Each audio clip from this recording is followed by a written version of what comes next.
NT Ramarao జీవిత చరిత్ర ఆధారంగా దర్శకుడు క్రిష్ రూపొందించిన ఎన్టీఆర్ కథానాయకుడి చిత్రం సంక్రాంతికి ప్రేక్షకుల ముందుకు వచ్చిన విషయం అందరికీ తెలిసిందే.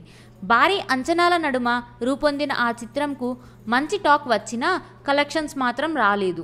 దాంతో డిస్ట్రిబ్యూటర్లు చాలా నష్టపోయారు. ఇక ఎన్టీఆర్ మహానాయకుడి విషయంలో పరిస్థితి ఎలా ఉంటుందో అని అంతా ఆసక్తిగా ఎదురు చూస్తున్నారు. ఇలాంటి సమయంలో దర్శకుడు క్రిష్ సినిమాను విడుదల చేసేందుకు తేదీని ఫిక్స్ చేశాడు. మరోవైపు ఈ చిత్రానికి నిర్మాత కూడా అయిన బాలకృష్ణ డిస్ట్రిబ్యూటర్లపై ఈ చిత్రాన్ని రుద్దకుండా స్వయంగా విడుదల చేయాలనే నిర్ణయానికి వచ్చినట్టుగా తెలుస్తుంది.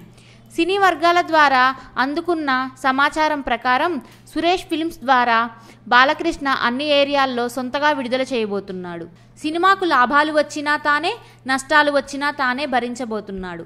ఇలాంటి సమయంలో బాలకృష్ణ తీసుకున్న నిర్ణయంను కొందరు అభినందిస్తుంటే మరికొందరు మాత్రం సినిమా ఫ్లాప్ అని ముందుగానే బాలకృష్ణ నిర్ణయించుకున్నట్టుగా ఉన్నాడు.